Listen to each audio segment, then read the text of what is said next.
Som I se på tegningen har vi en retvinklet trekant med siderne A, B og C. Siden C er også kendt som hypotenusen. De resterende sider A og B er kendt som en katete. For at finde længden på hypotenusen, eller C, skal vi bruge en speciel ligning kaldet Pythagoras læresætning. Den er også skrevet som a2 plus b2 er lige med c2.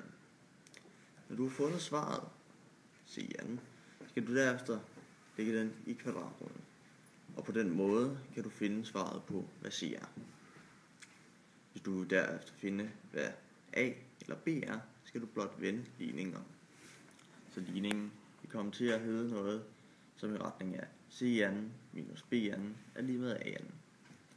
Og som altid er du svaret, som er a2 her, og lægger den i kvadratruden, så du derved kan få dit facit. Vi starter nu med ligningen a2 plus b2 lige med c2. For at finde a2 skal vi putte minus på begge sider af lighedstegnet.